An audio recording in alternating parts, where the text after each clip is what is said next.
Shalom, selamat datang kembali di ibadah online GPDI City on the Hill. Sebelum kita memulai ibadah, ada beberapa hal yang saya rindu untuk ingatkan kita kembali. Yang pertama, mari kita siapkan diri kita. Berpakaianlah yang rapi, yang sopan, dan yang pantas untuk mengikuti ibadah. Yang kedua, mari kita siapkan tempat.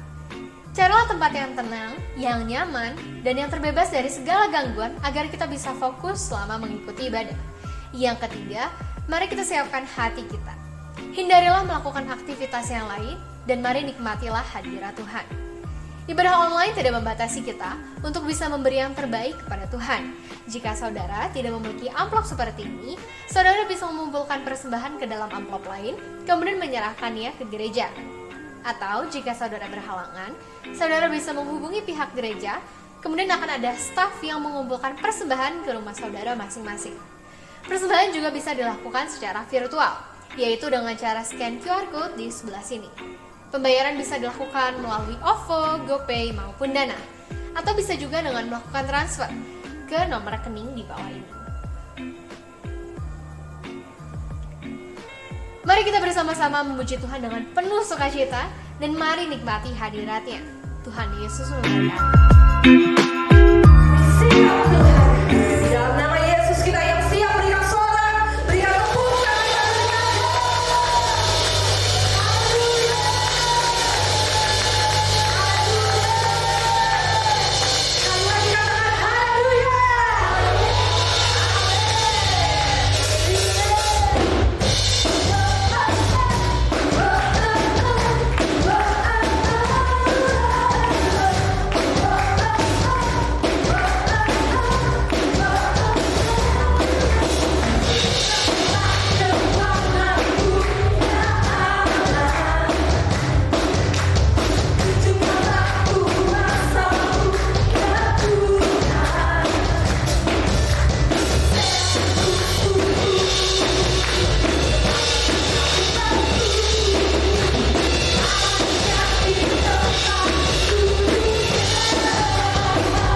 hari esok.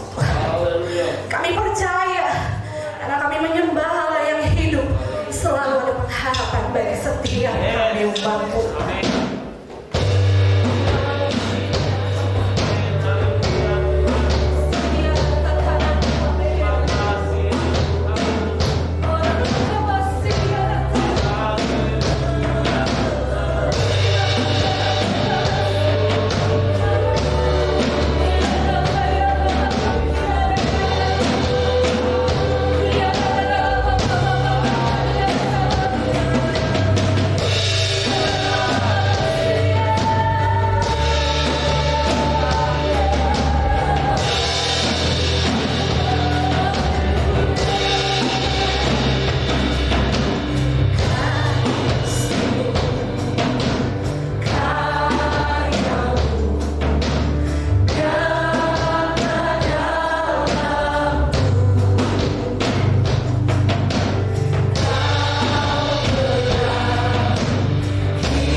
Mazmur.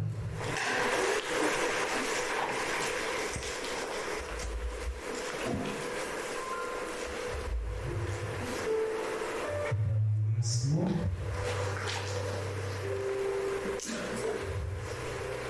pasal yang ke-55.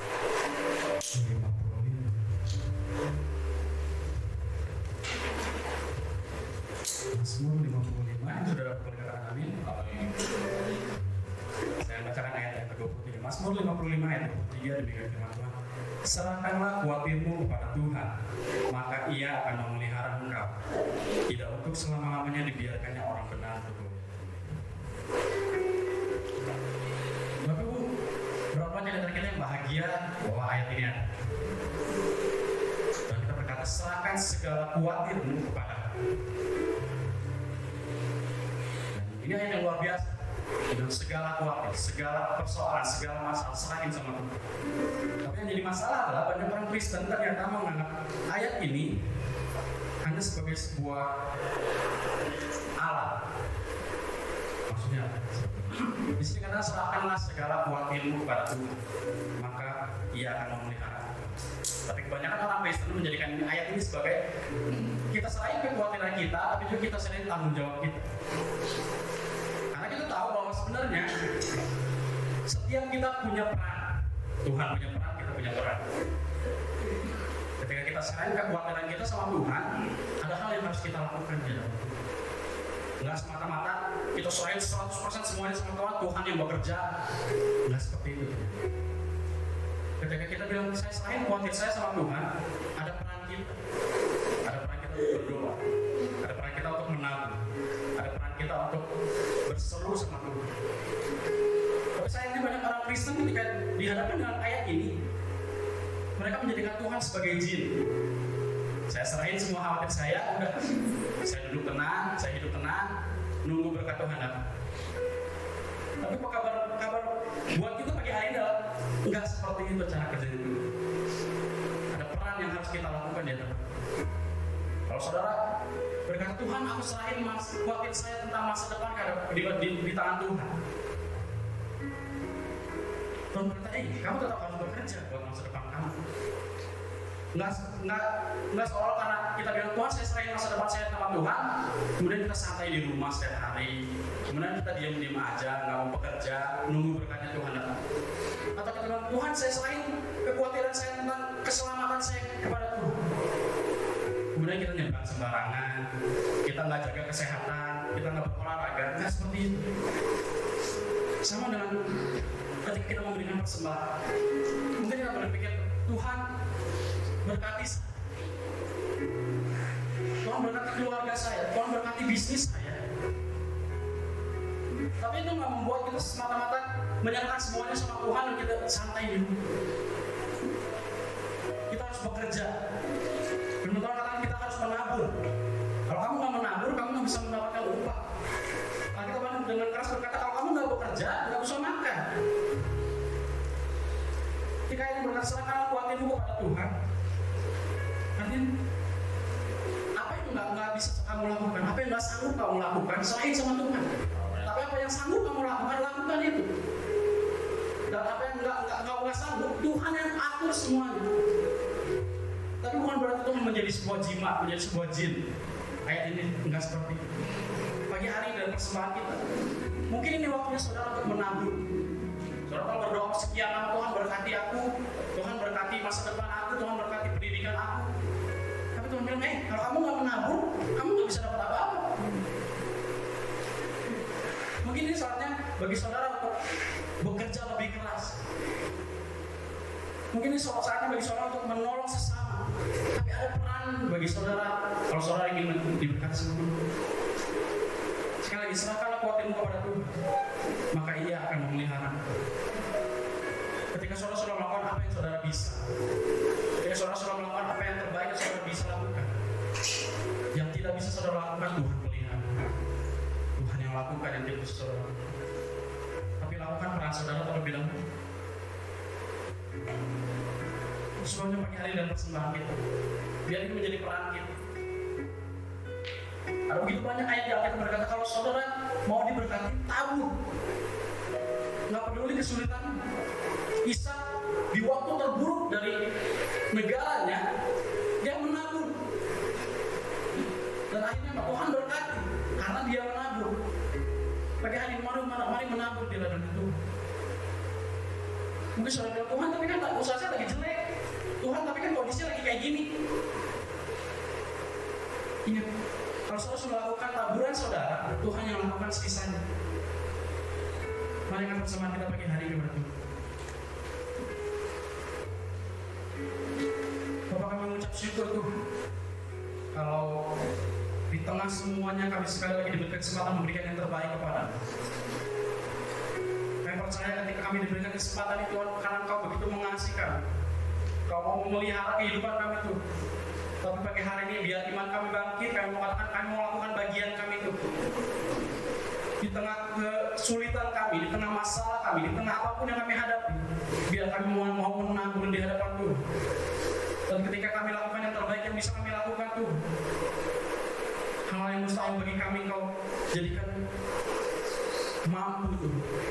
Itu sebabnya ini persembahan kami ini, hidup kami ini, hati kami Tuhan. Ini iman kami naikkan kepadamu. Yang terbaik yang bisa kami berikan pagi hari ini.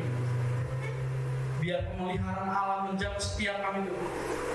Kami tidak perlu khawatir akan masa depan kami, karena kami sudah melakukan yang terbaik yang bisa kami lakukan. Kami percaya bahwa Allah akan memelihara hidup kami. Berkati setiap tangan yang memberi persembahan dan sukacita. Terlebih lagi supaya mereka boleh memberkati banyak orang, sehingga dunia boleh melihat bahwa Allah kami Allah yang baik, Allah kami Allah yang luar biasa, dan tidak pernah meninggalkan anak-anak kami. Terima kasih Tuhan yang persembahan kami di dalam nama Tuhan Yesus Kristus yang berdoa. Kami mengucap syukur dan kami berikan persembahan ini. Dan setiap orang percaya katakan amin. Amin. Selamat siang dan memberi dalam sukacita. Ya, selamat pagi Bapak Ibu. Ada sukacita di rumah kita. Tidak ada tempat yang lebih baik selain kita ada di rumah Tuhan. Tema kita masih tentang tahun ini stand still. Artinya berdiri teguh di dalam Tuhan. Namun hari-hari ini kita perlu waspada karena dengan keadaan yang ada, banyak orang kelihatannya melakukan kegiatan ibadah, tapi tidak sama dengan memelihara iman. Banyak orang melakukan aktivitas rohani, tetapi tidak sama dengan bahwa dia teguh di dalam iman. 1 Timotius 1 ayat 19, mari kita buka bersama. Sebelum saudara duduk, mari kita baca bersama firman Tuhan ini. 1 Timotius 1 ayat yang ke-19. 1, 2, 3. Beberapa orang telah menolak hati nuraninya yang murni itu, dan karena itu kandaslah iman mereka. Ternyata ada orang sekalipun kelihatan dia beribadah, kelihatan dia melakukan perbuatan rohani, tetapi sesungguhnya imannya kandas. Pagi hari ini, mari kita pastikan iman kita kandas atau kita memelihara iman. Sudah siap mendengarkan firman Allah? Silakan duduk. Sekitar 40 tahun lalu, mama papa saya berlayar dari Manado ke Jakarta. Untuk pertama kali mereka ikut musyawarah besar gereja kita sebagai peninjau. Karena belum terbayang kalau ayah saya akan jadi hamba Tuhan, maksudnya menjadi gembala. Jadi mereka meninjau ke Jakarta sambil rekreasi.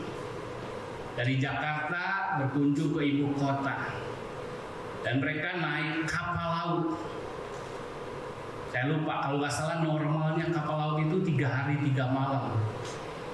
Tetapi ketika mereka pulang, di tengah laut, kelihatannya normal-normal saja terjadi perkelahian.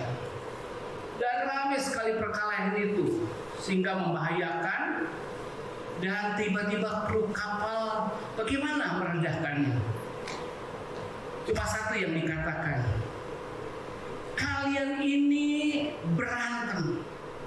Apa kalian gak tahu kapal ini sudah berhenti sekian, saya lupa jam atau hari, mesinnya tetap menyala, tapi kapal ini rusak dan kita sudah terkatung-katung di tengah laut sekian hari. Barulah saat itu pertikaian diredakan. Mereka tenang dan langsung jadi serius. Saya percaya mereka berdoa saat itu. Di tengah laut, jauh dari mana-mana, teknologinya tidak seperti sekarang. Bagaimana kalau ada ombak dan mereka tidak bisa keluar dari sana? Kadang-kadang hidup kita bisa seperti itu, mesinnya nyala. Tapi nggak semua mesinnya nyala. Waktu itu ada kerusakan di mesin dan mereka tidak kemana-mana. Mungkin terlalu kasar kalau disebut kandas kapal itu karang, kena batu karang atau kena es seperti Titanic. Tapi bisa saja kapal itu kelihatannya ada suara, kedengaran ada suaranya, tetapi dia nggak kemana-mana. Pagi hari ini, di penghujung tahun, di kuarter yang keempat, saya mau kita mengevaluasi hidup kita. Apakah kita teguh berdiri di dalam iman? Teguh berdiri bukan pasif, saudara. Kita memelihara iman. Dan kemarin kita sudah lihat iman itu bekerja. Iman itu menghasilkan sesuatu. Ada orang yang kandas imannya, namun ada orang yang memelihara iman. Pagi hari ini mari evaluasi, kita adalah orang yang memelihara iman atau kita orang yang mengalami kandas iman. Bagaimana kita mengukurnya? Bagaimana kita tahu iman saya benar-benar efektif, iman saya bekerja, iman saya nyata? Karena sekali lagi kita bisa tertipu oleh penampilan, oleh aktivitas, oleh dandanan kekristenan kita. Tetapi apakah iman kita bekerja? Apakah iman kita membuahkan hasil? Bahkan lebih dari hal itu, bukan sekedar hasil. Apakah yang kita hasilkan dalam hidup ini adalah buah iman? Karena orang dunia pun bisa kelihatan sukses. Pemazmur hampir-hampir cemburu melihat kenapa orang fasting bisa kelihatan gemuk. Kalau itu ukurannya, banyak orang yang akan tertipu, saudara. Di dalam 1 Timotius 1 ayat 19 dikatakan, kandaslah iman mereka. Paulus nggak mau anak rohaninya kandas imannya. Dan Paulus memberi teladan. Dan Paulus memberi ukuran. Paulus memberi bagaimana mengevaluasi iman kita kandas atau kita memelihara iman. Mari kita buka 2 Timotius pasal 4 ayat 7 dan 8. Saudara jadi akan tahu iman saya ini efektif nggak? Iman saya seperti minggu yang lalu, pekerjaan iman. Iman saya bekerja nggak? 2 Timotius pasal 4 ayat 7 dan 8. 1, 2, 3. Aku telah mengakhiri apa? Pertandingan yang baik. Yang kedua, aku telah mencapai garis akhir dan aku telah memelihara iman. Ayat yang ke-8. Sekarang telah tersedia bagiku mahkota kebenaran yang akan dikaruniakan kepadaku oleh Tuhan, hakim yang adil pada harinya. Tetapi bukan hanya kepadaku, melainkan juga kepada semua orang yang merindukannya. Apakah kita mengalami kandas iman atau kita mendapati memelihara iman? Ternyata sederhana melihatnya. Bagaimana kita tahu kita memelihara iman? Kita stand still. Kita melihat pekerjaan iman kita efektif. Kita lihat kita hidup oleh iman. Sederhana ternyata. Ada dua alat ukurnya. Mengakhiri pertandingan yang baik. Berarti apa saudara? Ada dalam pertandingan iman. Katakan ada dalam pertandingan iman. Sebuah pertandingan ada aturan mainnya. Sebuah pertandingan iman ada mulai sampai akhirnya. Ada yang dipertandingkan. Coba sudah lihat PON di Papua. Oh, kemarin seru sekali ya, Papua lawan Aceh. Pernah lihat penontonnya nyanyinya seperti apa? Wah, saya lihat ternyata KKR bisa juga ya di lapangan olahraga. Wah, saya dengar lagunya. Wah, ini KKR rasanya. Gitulah. Banyak pertandingan yang dilakukan. Cuma saya tidak cuplikan. Saya nggak ikuti semua, tapi saya dengar, wah, nyanyiannya seperti itu. Nah, yang pertama, pastikan saudara dalam pertandingan iman. Katakan bersama saya, pertandingan iman. Saya harus memastikan saya ada dalam pertandingan iman. Katakan bersama saya. Saya harus memastikan saya ada dalam pertandingan iman. Begitu orang terima Yesus, dia langsung masuk dalam pertandingan iman. Begitu orang percaya Tuhan, dia memulai perjalanan keselamatannya. Begitu orang terima Tuhan, disadarkan dari dosa dia lakukan, itu baru permulaan. Tapi dia langsung masuk dalam pertandingan iman. Nah, pertandingan iman ini ada pemenangnya. Nah, saudara mau pilih jadi orang menang atau orang yang kalah? Tadi lagu katakan jadi pemenang. Bagaimana mengukur pemenangnya? Coba lihat. Aku telah mencapai garis akhir. Kalau ini maraton, arahnya kemana nih? Finishnya di mana? Subang atau Bandung?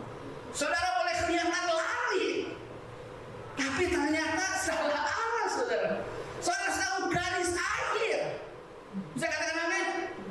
Saudara tahu tujuan saudara. Jadi mengukurnya dua. Saudara ada dalam pertandingan iman, dan saudara tahu finishnya di mana. Ketika saudara finish, ketika saudara menang, saudara akan mendapat apa di ayat yang ke-8. Sekarang telah tersedia mahkota bagiku. Orang Kristen kalau mau cek dia kandas imannya atau tidak, dia memelihara iman, paling gampang lihat ayat ini. Dia sedang mengarah ke satu tujuan, finish. Dan dia harus tahu kalau saya finish saya dapat mahkota. Itu sebab saya mesti ada dalam pertandingan iman. Haleluya. Saudara ke gereja ngapain? Kalau bukan pertandingan iman. Saudara gereja-gerejaan kalau gitu. Kenapa kita pasang visi, misi? Karena kita punya goal. Kita punya sasaran. Setiap orang yang berusaha buka toko, kenapa bikin toko? Ya buka aja toko sebelah, buka toko sih. Terinspirasi dari mana? Lihat toko sebelah. Nah, jadi buka toko. Terus cuan gak apa-apa? Ya gak apa-apa. itu rada sakit, saudara. Kita doain khusus. Kenapa sekolah? Ya sekolah aja, orang lain sekolah, ya saya sekolah. Kenapa kamu pelayanan? Ya orang lain juga. Hidup ini ada sasaran. Definisi dosa yang paling sederhana adalah hamartia, meleset dari sasaran. Kita harus punya sasaran dalam hidup ini. Mengukurnya apa? Ini kita akan lihat, saudara. Ketika kita ada dalam pertandingan iman dan kita mencapai garis akhir, finish, kita terima mahkota. Amin. Saya pengen luruskan kekristenan saudara. Apapun persoalan saudara, pagi hari ini bingkainya harus dalam pertandingan iman dan sasarannya harus sampai ke garis finish, garis akhir, sehingga saudara jadi pemenang dan menerima mahkota. Kita akan lihat pertandingannya model apa, lawannya siapa. Karena bertanding kita harus menangnya seperti apa, siapa yang kita harus lawan, harus kita kalahkan sehingga kita menang. Di dalam Alkitab dalam Perjanjian Baru ada 5 mahkota yang Tuhan sediakan. Saya kebayang ya, kalau 5 mahkota terus kita pakai semuanya tuh 5 tuh berat juga ya. Atau mahkota ini bisa jadi seperti buah roh. Hanya ada 1 buah roh, tapi kualitasnya berapa? 9. Ya, cita rasanya 9 buahnya. Hampir kayak nano-nano gitu ya. Apakah mahkota ini 1 tapi ada 5 permatanya? Atau memang mahkotanya Tuhan kasih 5? Tergantung dengan keadaannya, mahkota apa yang kita pakai. Dari 5 mahkota ini kita akan lihat, saudara, apakah saudara petanding iman di hadapan Tuhan atau sekedar saudara Kristen-Kristenan. Kalau saudara nggak lihat mahkota ini, saudara nggak ngerti korban Yesus. Bahkan saudara nggak bisa rasanya punya hati. Kita nggak bisa membalas kebaikan Tuhan. Tapi dengan mahkota ini akan menunjukkan betapa berharganya korban Kristus. Karena mahkota kemudian diganti dengan mahkota duri dengan segala penderitaannya. Kristen itu harus mikirin mahkota. Pertama mahkota Yesus. Dia punya mahkota kemudian diganti dengan mahkota penderitaan. Orang Kristen juga harus mikirin mahkota. Coba lihat dulu Wahyu 4 ayat 11 dan 12. Kenapa kita harus melihat mahkota ini? Dan mahkota ini untuk apa? Coba lihat Wahyu 4 ayat 11 dan 12. 1, 2, 3. Maka tersungkurlah ke-24 tua-tua di hadapan dia yang duduk di atas tahta itu. Dan mereka menyembah dia yang hidup sampai selama-lamanya.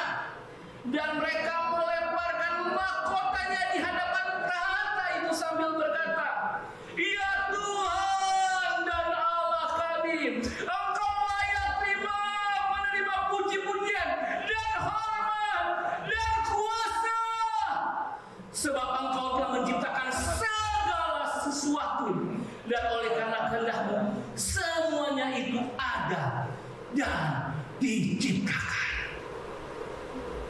Ada 24 tua-tua. Mereka punya mahkota. Mahkota adalah mereka telah dimuliakan.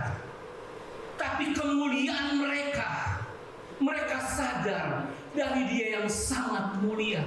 Dan untuk membalas, untuk menghormati kebaikan, kemurahan, segala kasih-Nya, penciptaan, dan segala sesuatu yang berbuat, mereka mengembalikan kemuliaan itu kepada Tuhan. Kalau orang gak merenungkan korban Kristus, kalau orang gak mengerti pesan Injil, bagaimana dia rela dari Allah yang penuh kemuliaan merendahkan diri, mengosongkan diri, taat sampai mati untuk keselamatan kita. Dia tinggalkan mahkota kemuliaan, dia kenakan mahkota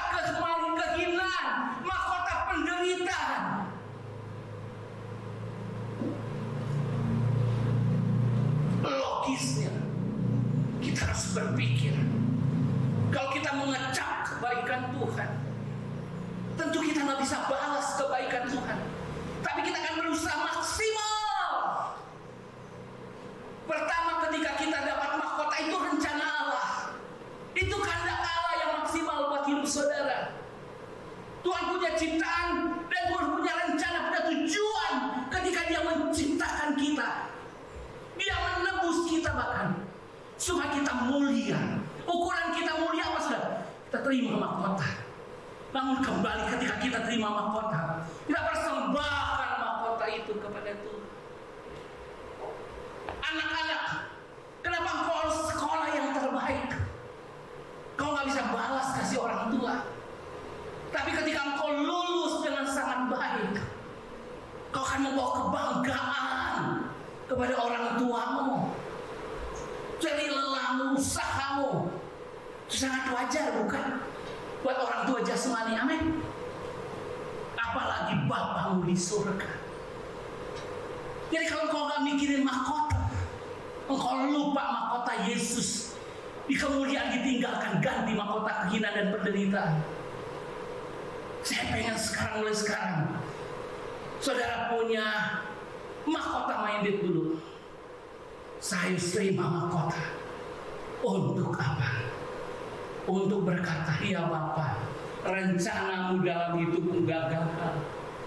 Kalau ada anak mahasiswa berkata, saya kuliah, gak apa-apa lah saya gak lulus. Saudara gak berterima kasih sama orang tua, gak bisa buat bangga orang tua saudara. Sederhana itu. Sesederhana itu. Tapi dengan toga saudara dan ijazah saudara, betapa saudara akan berkata, mama papa aku gak bisa balas, tapi thank you. Gelarnya bukan buat mama papa, tapi betapa bangga orang tua. Itu ilustrasi yang sederhana. Sebagai orang muda, mari jadi cemerlang, jadi excellent dalam studi saudara. Dengan mahkota ini kita mengembalikan kemuliaan kepada Tuhan. Nah sekarang kita mengukur, kita ada dalam pertandingan iman dan kita punya sasaran garis akhir supaya terima mahkota. Ada 5 mahkota yang kita akan lihat. Dari mahkota-mahkota ini kita akan tahu kita dalam pertandingan iman. Wah, kekristenan itu luar biasa. Kekristenan itu sangat, standarnya sangat tinggi. Ketika mengingat hal ini, beberapa waktu nih, Tuhan bangunin saya jam 3. Awalnya saya pikir, aduh keganggu tidur. Tapi saya tahu Tuhan sedang bangunin saya. Saya ketika penuh pikiran dengan firman, saya sujud. Kekristenan itu luar biasa. Aku dimasukkan dalam pertandingan yang luar biasa. Sasarannya luar biasa. Kagum bukan main. Tersungkur saudara. Yang pertama, kita harus usaha dapat mahkota abadi. Mahkota abadi. Pegang tangan saudara seperti ini. Seperti ini. Bayangkan saudara memegang mahkota saudara. Katakan mahkota abadi. Mahkota abadi. Ini sasaran kita yang pertama. Mahkota abadi, apa pertandingannya? Apa perlombaannya supaya kita dapat mahkota abadi? Mari kita buka 1 Korintus 9 ayat 25. Sudah dapat? Kita baca sama-sama. Saya pastikan saudara dapat hal ini. Jangan pulang ke surga gak punya mahkota. Artinya saudara gak respon sungguh-sungguh dengan salib Kristus, korban Kristus. Yang pertama 1 Korintus 9:25. 1, 2, 3. Tiap-tiap orang yang turut mengambil bagian dalam pertandingan menguasai dirinya dalam segala hal. Mereka berbuat demikian untuk memperoleh apa?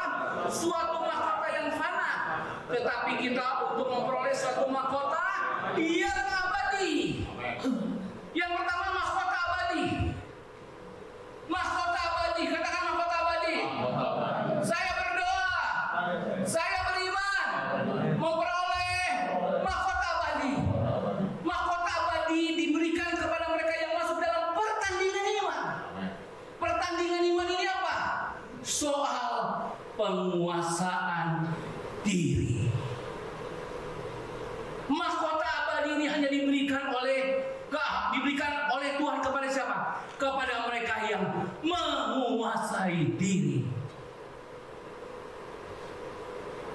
Itu sebabnya jangan pernah lupa, Yesus berkata, siapa yang mampu mengikutku, ia harus menyangkal dirinya.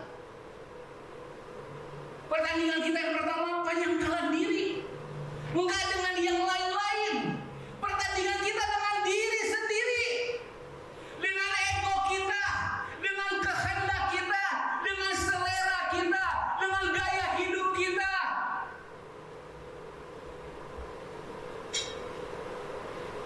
Menguasai diri. Untuk doa pagi tergantung penguasaan diri kita. Kita tidur cepat enggak supaya bisa doa pagi? Untuk baca Alkitab tinggal tergantung penguasaan diri kita. Kita bisa nonton berjam-jam, kita bisa chatting berjam-jam, kita bisa WA apa semua, tapi baca Alkitab itu penguasaan diri.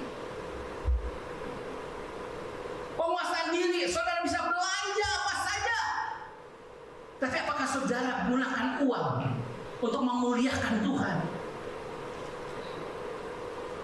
Saudara bisa gunakan waktu yang lain untuk apa saja, tapi apakah saudara mengutamakan Tuhan dengan waktu saudara? Penguasaan diri. Pertandingan kita yang pertama, lawannya bukan siapa-siapa, diri sendiri. Katakan diri sendiri. Katakan diri sendiri. Kalau orang tua suruh saudara berdisiplin, saudara sedang dilatih untuk menguasai diri saudara. Ketika kita sanggup menguasai diri kita, kita dapat mahkota. Kalau dari buah-buah roh, penguasaan diri itu di level yang ke-9. Makanya dimahkotai. Kasih, sukacita, damai sejahtera, kebaikan, kemurahan, dan akhirnya penguasaan diri. Wow. Jadi saudara perlu lihat, saudara dalam pertandingan iman enggak? Gimana saya bisa menghasilkan penguasaan diri? Sabar, lewat sabar dulu. Di dalam sabar ada long suffering, menderita tangguh, menderita yang cukup panjang. Sesuai dengan waktunya Tuhan katakan, ini cukup udah jadi ini. Baru nanti ada penguasaan diri. Dan ini dihasilkan oleh Roh Kudus dalam hidup kita. Mari cek saudara, saudara masih dalam pertandingan iman belum? Pertama, saudara sudah dibaptis air belum? Sudah dibaptis salam dengan benar belum? Menyatakan saudara aku hidup baru di dalam Tuhan. Yang kedua, saudara sudah dibaptis dengan Roh Kudus, dipenuhkan dengan Roh Kudus. Supaya apa? Roh Kudus bekerja dalam hidup kita, bekerja di dalam kita, dan akhirnya lahirlah buah roh itu. Hari ini saudara berdoa masih biasa-biasa, atau sudah berdoa dalam bahasa roh? Setiap pagi saya temani jemaat berdoa pagi. Ayo gabung. Jangan-jangan kalau sudah berkata saya sibuk atau yang lain, jangan-jangan iman saudara sedang kandas. Saudara nggak kehilangan status di KTP Kristen, tapi iman saudara nggak bekerja. Karena apa? Dalam pertandingan penguasaan diri, saudara belum menang. Kalau kita sudah menang dalam penguasaan diri, kita akan maju saudara. Setelah mahkota abadi, mahkota yang kedua adalah mahkota kehidupan. 1, 2, 3. Mahkota kehidupan. Kepada siapa diberikan mahkota kehidupan? Ini artinya imannya membuahkan mahkota kehidupan. Pertandingan iman model apa?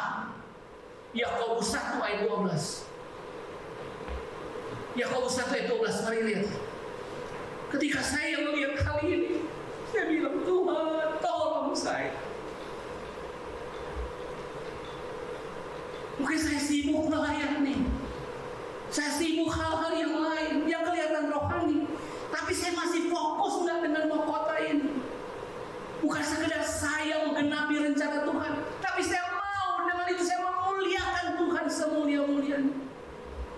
Mahkota kehidupan diberikan kepada siapa? Yakobus 1 ayat 12, 1, 2, 3. Berbahagialah orang yang bertahan dalam pencobaan. Sebab apabila ia sudah tahan uji, ia menerima mahkota kehidupan yang dijanjikan oleh Allah kepada barang siapa yang mengasihi Dia. Tadi pertandingannya dengan diri sendiri, kuasai diri. Sekarang pertandingan yang melawan apa, saudara? Pencobaan. Setiap kita akan mengalami pencobaan, ada godaan yang diperhadapkan. Iblis bisa datang dengan pencobaan-pencobaannya. Ada orang yang dipakai iblis supaya juga mencobai kita. Ada keadaan yang bisa dipakai iblis untuk mencobai kita. Tapi Allah bisa mengubah itu kalau kita mengasihi Tuhan. Cobaan menjadi ujian yang dari Tuhan. Kalau cobaan dari iblis menjatuhkan kita, tapi kalau ujian yang Tuhan ubah untuk kita naik level.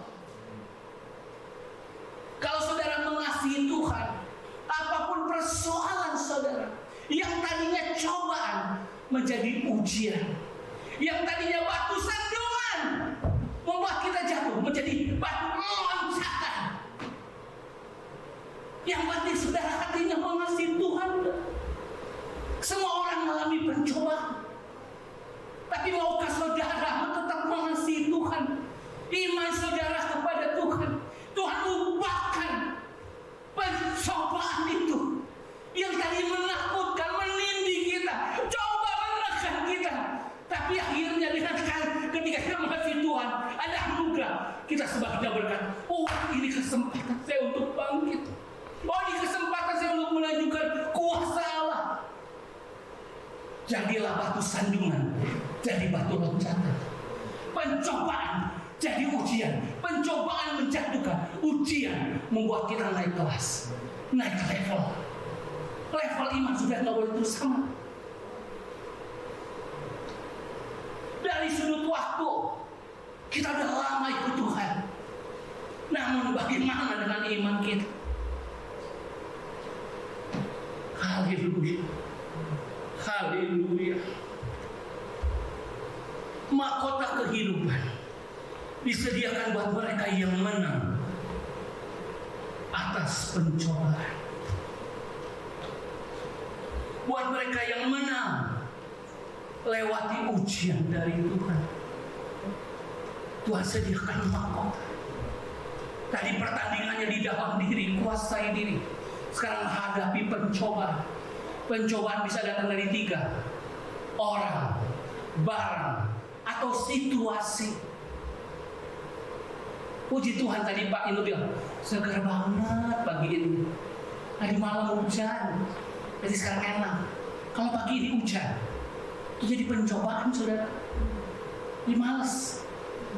Tapi ketika sudah lihat ini ujian, saudara justru naik kelas saudara. Saya katakan amin. Saudara lihat gak? Iman itu penting banget. Berharganya iman saudara. Yang ketiga, pertama mahkota abadi untuk mereka yang menguasai diri. Yang kedua, mahkota kehidupan untuk mereka yang menang atas pencobaan. Yang ketiga, mahkota kemegahan. Katakan mahkota kemegahan. Mahkota kemegahan. Kalau saudara sudah menguasai diri, kalau saudara sudah hadapi pencobaan, iman saudara semakin terlatih. Ini yang Tuhan mau sekarang lebih jauh lagi. 1 Tesalonika 2 ayat 19. 1 Tesalonika 2 ayat 19. Camkan baik-baik saudara. Karena saudara di dalam kekekalan, ukurannya mahkota. Kalau di dunia ukurannya ketenaran, kesuksesan, duit banyak, apalagi saudara. Tapi di surga ukurannya mahkota saudara. Jadi pastikan saudara hafal. Pertama tadi katakan mahkota abadi, mahkota kehidupan, mahkota kemegahan. Buat siapa? Buat mereka yang bertanding seperti apa? 1 1 Tesalonika 2 ayat 19. 1, 2, 3.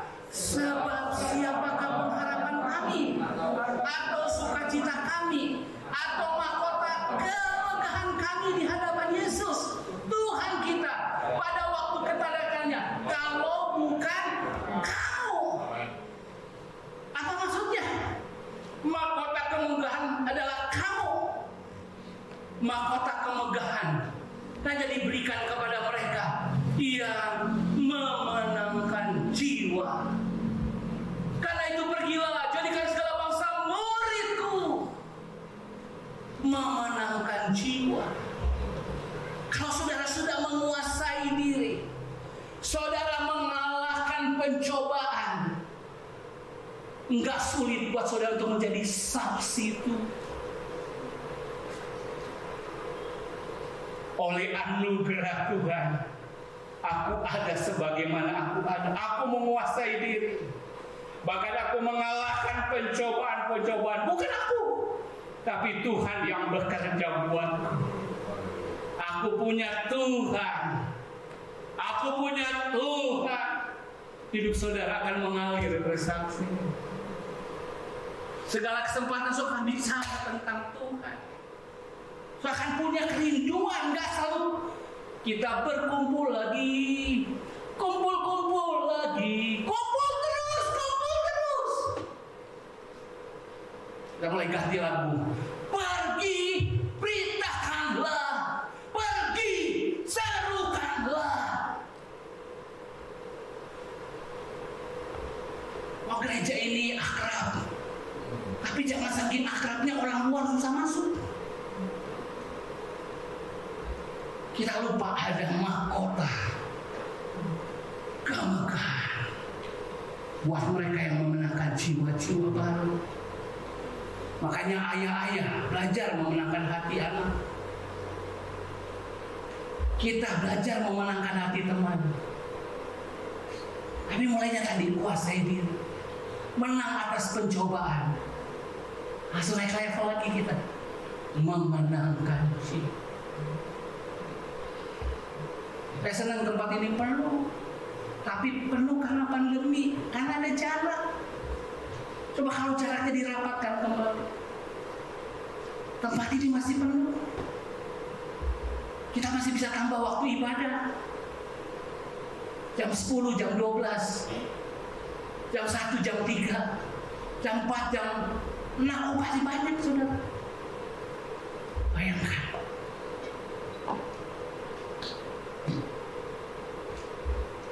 Ketika saya mendoakan ini, berdoa buat kerjaan Tuhan, saya jadi ingat Tuhan, jemaat sudah sampai di mana? Sudahkah mereka menguasai diri? Sudahkah mereka menang dalam pencobaan? Akhirnya memenangkan jiwa. Siapa yang mau mahkota abadi aman? Siapa yang mau mahkota kehidupan? Siapa yang mau mahkota kemegahan? Buat mereka yang memenangkan jiwa. Masih ada 2 mahkota lagi, kita selesaikan saja. Mahkota yang keempat adalah mahkota kemuliaan. Katakan bersama saya, 1, 2, 3. Mahkota. Saudara, di dunia ini orang sedih banget. Kalau rasanya ada buat orang kalau nggak punya duit, sedih banget. Duit relatif ya, tapi duit untuk makan. Jangan cuma makan, kalau bisa duit untuk anak-anak sekolah, untuk beli rumah. Sedih banget rasanya. Padahal hidup di dunia ini cuma berapa tahun. Ada orang sedih nggak punya gelar. Ada orang sedih nggak bisa dikenal orang. Dan itu cuma sekian puluh tahun di dunia ini. Tapi di kekekalan, banyak orang nggak mikir kalau mereka nggak punya mahkota. Padahal kekekalan dari kekal sampai kekal. Ini waktunya bertanding, saudara. Katakan kiri kanan, ini waktunya bertanding. Mahkota kemuliaan. 1 Petrus 5 ayat 4, 1, 2, 3. Maka kamu apabila gembala agung datang, kamu akan menerima apa? mahkota kemuliaan yang tidak dapat layu. Ini berhubungan dengan penggembalaan. Kenapa saudara? Saya dorong saudara jadi pelayan. Jadi pelayan dengan hati gembala. Banyak orang melayani hatinya nggak gembala. Orang melayani hanya mengekspresikan diri, itu bukan pelayanan, itu cari panggung. Ketika kita melayani, seperti gembala memikirkan dombanya, mensuplaikan sesuatu kepada domba-dombanya. Ketika kita sudah memenangkan jiwa, jiwa itu harus digembalakan. Saya senang sekali kalau berlomba-lomba di tempat. Saya mau jadi PKS, pemimpin komsel. Itu harus ada terpacu di saudara. Saya ingat istri saya. Kenapa? Dia bukan anak hamba Tuhan, akhirnya jadi hamba Tuhan. Saya dengar ceritanya dulu. Baktian pemuda, ya ikut. Sekolah minggu yang ngajar. Ibu-ibu ikut juga kebaktian. Melayani di sana. Jadi gimana? Padahal kalau sekalian gembalanya keras banget, disiplin banget. Tetapi ada roh yang mendorong. Adakah Tuhan saudara izinkan roh Allah bekerja sama saudara? Saya berkata nggak cukup. Saya cuma datang ke gereja. Nggak cukup, nggak cukup. Lebih dalam lagi, ku rindu Kau Tuhan. Tambah hari, tambah cinta Yesus. Tambah hari, tambah cinta umatnya Yesus. Adakah itu mendorong kita? Atau tempat ini cuma penuh dengan iman-iman yang kandas?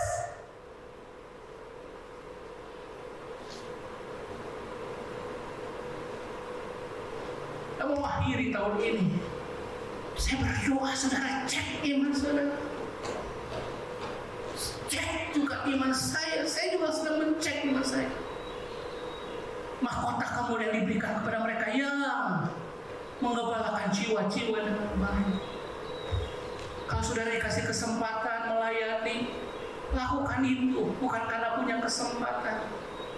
Pastikan saudara menyambut tamu, mulai dari depan, membereskan apapun juga, supaya mereka tergembala, terlayani dengan baik. Dilihat nggak dilihat, dipanggil nggak dipanggil, aktif. Kalau seorang pelayan nggak usah ditunggu, kamu dilantik jadi pelayan. Agak susah ya melantik pelayan. Biasanya orang melayani dulu, baru artinya dapat pengakuan dia seorang pelayan. Kalau mau melayani tunggu dilantik, biasanya yang dapat cuma jabatan, pelayanannya enggak ada. Itu sebabnya seringkali rame orang di organisasi. Saya berdoa, kita juga berdoa nih, organisasi kita tahun depan mau ada musda, mubas. Itu masa-masa berat buat hamba Tuhan yang disebut pelayan-pelayan. Karena semua berebut ingin dilantik jadi pejabat. Tapi seringkali roh melayani justru jadi mengerikan di sini. Asli-aslinya muncul. Kita berdoa. Amin.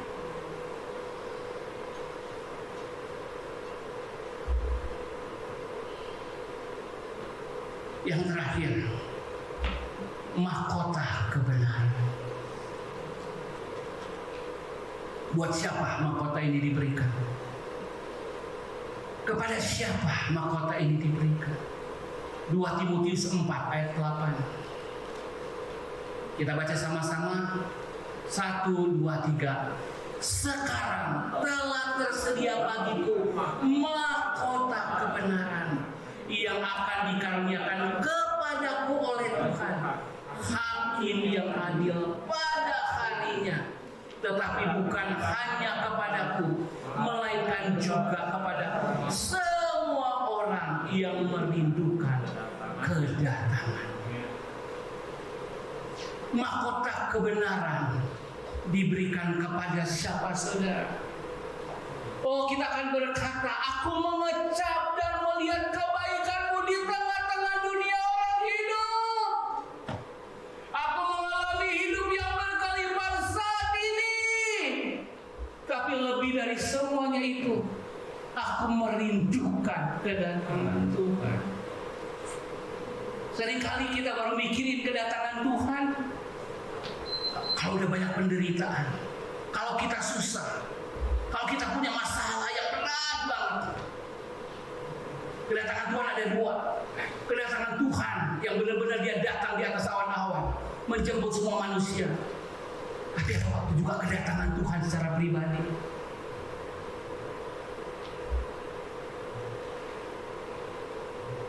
Tapi saya berdoa kita punya keseimbangan.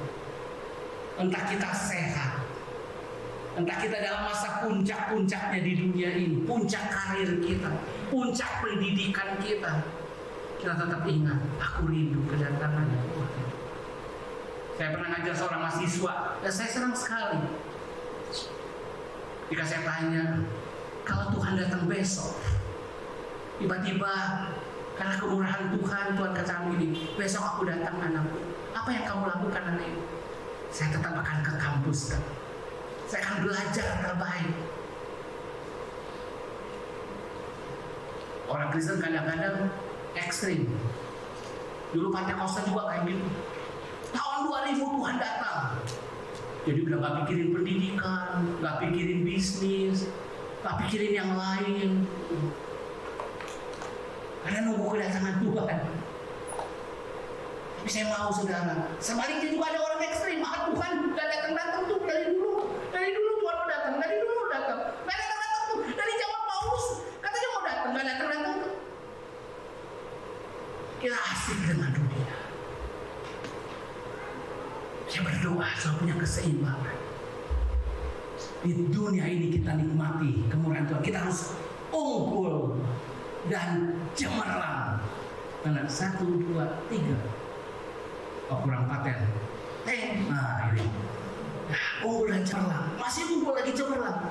Tapi tetap selalu ingat, kalau Tuhan datang, rohani saya siap. Amin. Siapa yang mau ada dalam pertandingan iman? Siapa yang mau memelihara iman? Memelihara iman cuma ada 2. Mahkota minded. 1, 2, 3.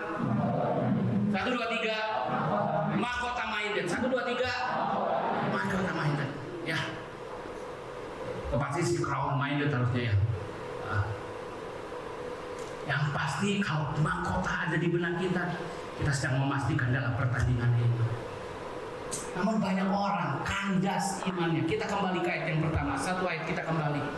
1 Timotius 1 ayat 19. Kita baca sekali lagi. Beberapa orang telah menolak hati nuraninya yang murni itu, dan karena itu kandaslah iman mereka. Ternyata orang imannya kandas sehingga pikiran surgawi nggak ada. Surga mindednya hilang, mahkota mindednya hilang, dan akhirnya dia lupa, dia nggak dalam pertandingan iman. Kenapa, saudara? Karena hati nurani yang gak murni. Allah itu adalah Allah perjanjian. Dia berjanji, dia lakukan janjinya. Tapi dia mau juga kita melakukan janji kita kepada Tuhan. Bisa katakan amin? Allah ikat perjanjian, aku berkorban, tapi kamu harus percaya. Kamu harus menyangkali diri. Kamu harus menang dalam pencobaan. Kamu harus memenangkan jiwa. Kamu harus menggembalakan mereka. Kamu memikirkan hal-hal surgawi lebih dari yang lain. Tapi seringkali ada waktu, saudara, kenapa iman orang kandas? Karena hati nuraninya semar. Coba Pak Yusuf tampil ke depan. pengen kasih peragaan sama saudara.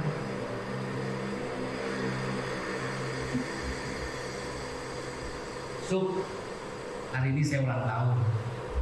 Ya, karena saya ulang tahun, kamu teman terbaik saya traktir kamu. Senang nggak kalau lagi ulang tahun ditraktir orang? Senang banget. Ya, harinya tiba. Saya lupa sudah janji sama dia. Yusuf nunggu jam makan siang nih 2,5 jam harus pergi ke sana. Tapi kalau kita janji nih mau traktir makan siang, apa yang terjadi? Yusuf nunggu 10:30, 10:30. Harus janji sama kita, langsung aja ke tempat sana. Dan Yusuf pergi ke tempat itu. Restoran terbaik, terenak di kota ini. Tanya begitu. Sudah datang. Tiba-tiba yang namanya Rudi nggak datang. Ditunggu, oh barangkali macet. 12:30, jam 1, nggak datang juga. Waitressnya tanya, Pak mau minum apa? Oh tunggu sebentar. Yang tadi masih nunggu sekarang nggak enak. Boleh deh, teh tawar dulu. Gitu ya. 1:30 nggak datang, jam 2 nggak datang. Akhirnya pilih-pilih. Karena mau ditraktir, nggak bawa uang cash. Nggak usah bawa uangnya. Ternyata dompet juga nggak kebawa. Jadilah minum teh karena teh tawarnya gratis. Aduh maaf nih, berbagai cara perlu hikmat. Akhirnya pulang. Besoknya ketemu sama Yusuf. Aduh baru sadar, kemarin saya lupa. Saya janji sama orang lain juga rupanya. Saya makan di tempat lain, lupa sama Yusuf. Ketemu Yusuf, langsung teringat-ingat. Makan siang. So, apa yang terjadi saudara? Saya lihat Yusuf, ada si pura-pura lupa. Yusuf pemaaf, umur berapa? Jadi ya nggak apa-apa, udah sabar. Karena penguasaan dirinya udah tinggi. Tapi yang namanya Rudi ketemu lagi, ingat Yusuf makan siang. Apa yang terjadi? Begitu Yusuf masih dari jauh, Yusuf makan siang, langsung begitu. Bahkan lihat mobilnya Yusuf yang bawa istrinya makan siang. Mikir-mikir nih Yusuf nanti lewat mana? Padahal istrinya yang bawa mobil. Apa yang terjadi saudara? Rusaklah.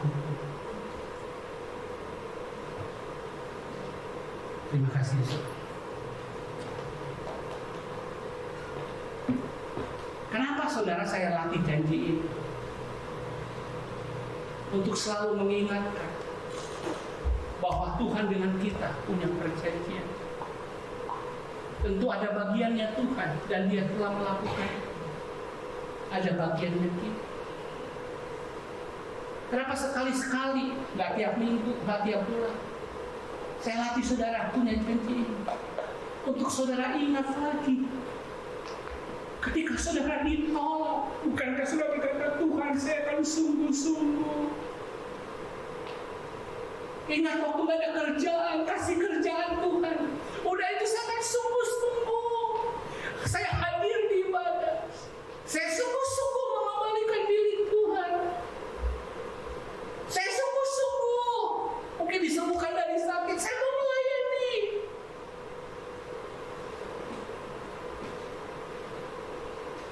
Kalau saya diberkati, rumah saya boleh dipakai untuk komsel, untuk rumah Tuhan. Kendaraan saya, kendaraannya Tuhan boleh dipakai.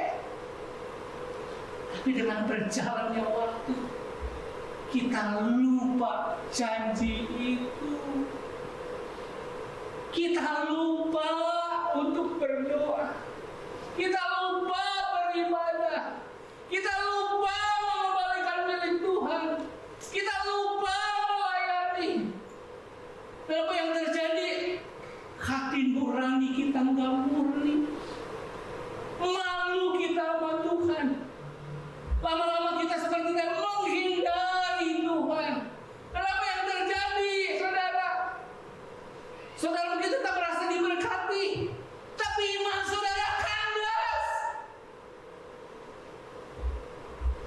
Saudara nggak serius lagi menguasai diri.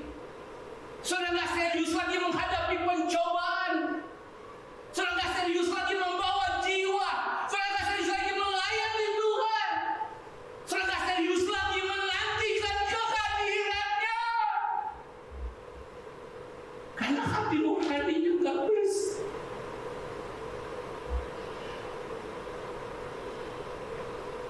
Saudara berjanji bukan sama saya. Saudara, saya percaya saudara pernah berjanji sama Tuhan. Ini hidup saya, Tuhan. Untuk Tuhan.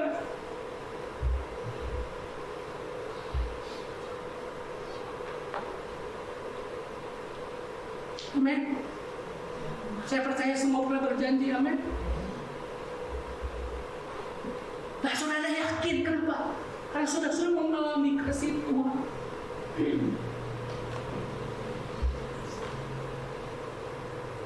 Tapi saudara mulai kehilangan cinta mula-mula.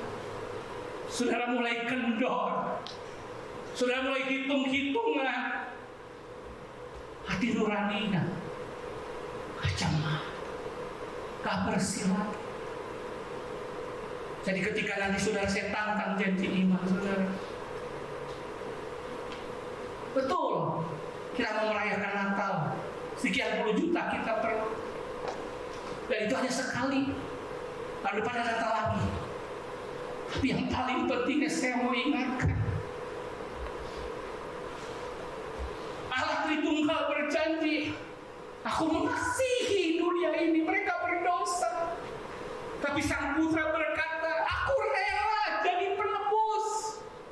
Sekalipun mereka masih berdosa, masih memberontak, aku turun rendahkan diri.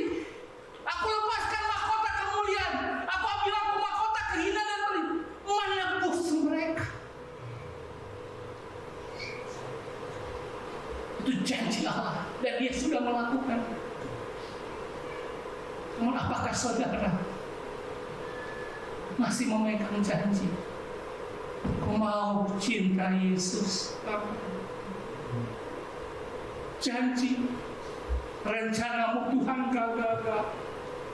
Aku dari tempat sampah diangkat, dicuci bersih, di-recycle oleh Tuhan, diciptakan baru, jadi alat kemuliaan. Ucapan syukur kita mau berkata, aku setuju dengan rencanamu. Aku mau dimuliakan. Karena tujuanmu untuk memuliakan aku. Tandanya apa? Mahkota kemuliaan itu pasti rencanamu sukses.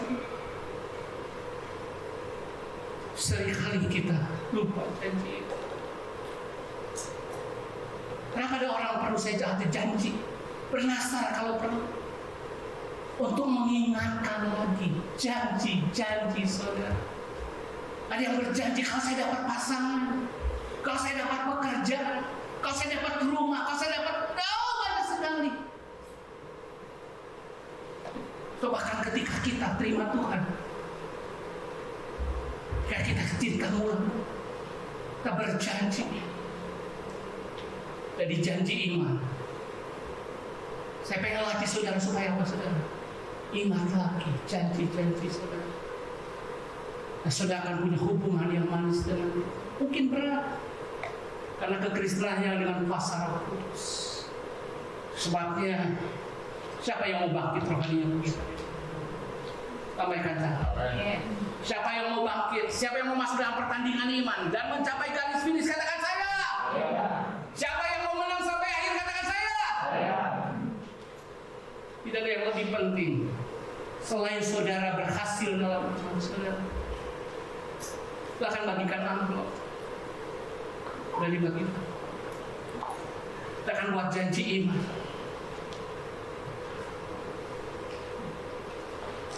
Saya pengen saudara belajar lagi dengan suara itu.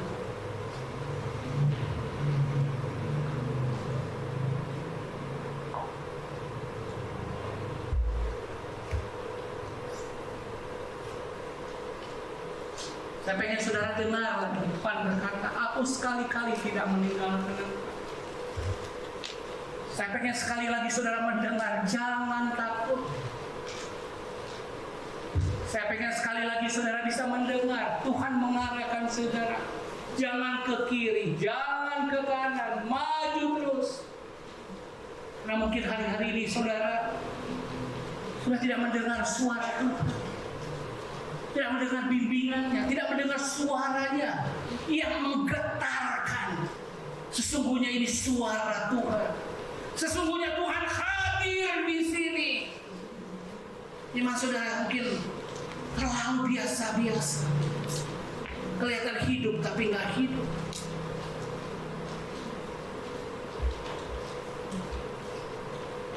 Janji iman persembahan Natal, tapi lebih dari itu, saya pengen ingat janji saudara kepada Tuhan.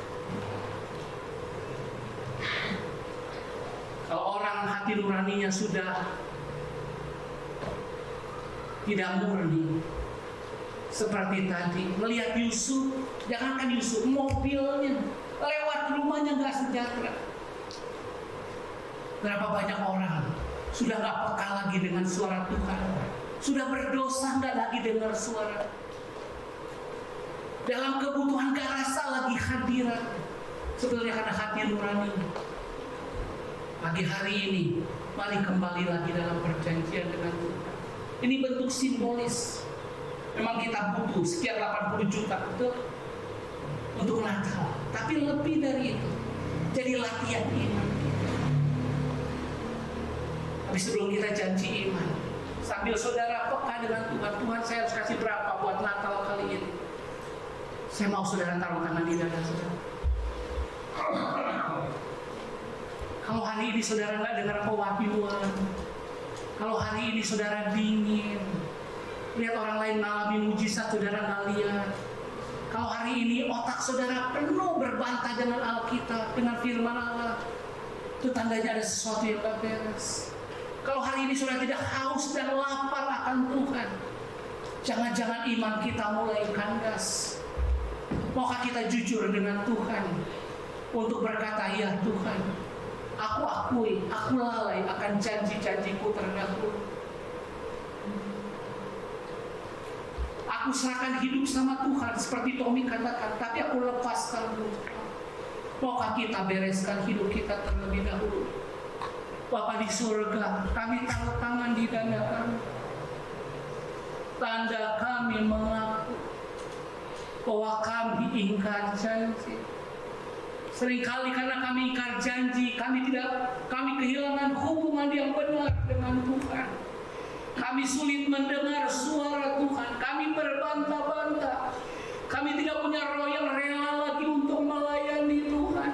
Kami kehilangan kasih yang mula-mula.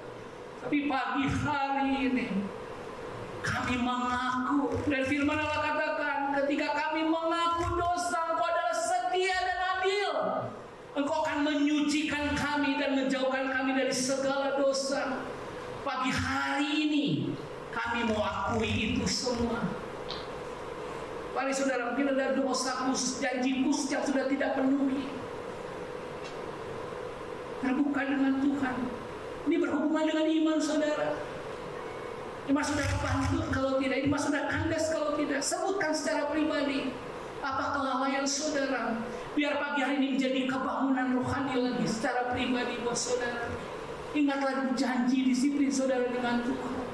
Biar kau ingatkan semua janji yang pernah kami buat di masa muda kami, di masa lalu kami, di masa susah kami, di masa kesendirian kami, di masa persoalan kami.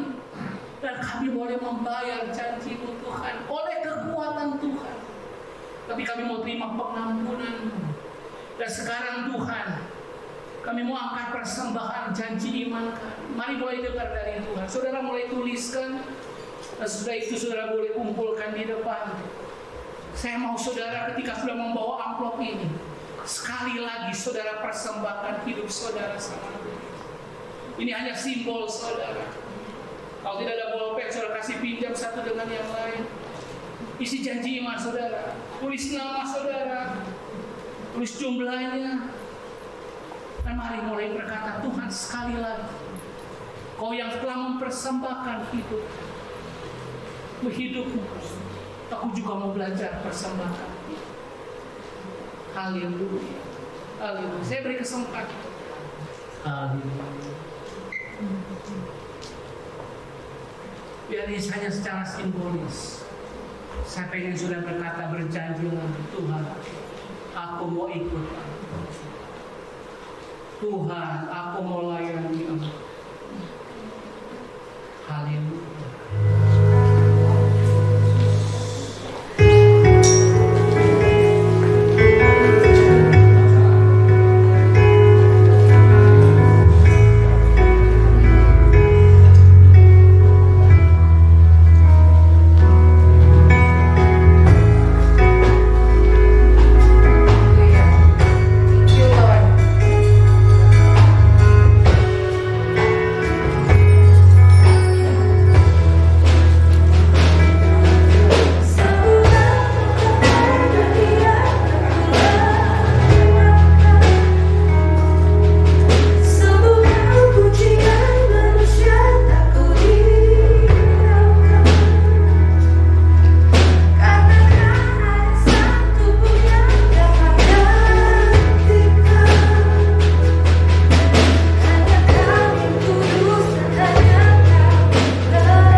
sungguh-sungguh dengan Engkau. Aku mau sungguh-sungguh dengan janji. mau lihat janji-Mu lebih besar lagi dalam hidupku di jalan. Aku mau mengalami lagi pengalaman iman yang butuh terobosan dalam keuangan angkat tangan. Yang butuh terobosan dalam keuangan dan pekerjaan angkat tangan. Yang butuh terobosan dalam pendidikan angkat tangan. Yang butuh terobosan untuk hari depan angkat tangan saudara. Yang butuh terobosan tentang kesehatan angkat tangan saudara. Yang butuh terobosan apapun juga pergumulan kita, angkat tangan kita, karena Dia yang sanggup melakukannya. Sambil mengangkat tangan katakan Kau yang layak.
Tuhan Yesus, saya percaya Engkau berkuasa, Engkau sanggup melakukan segala hal.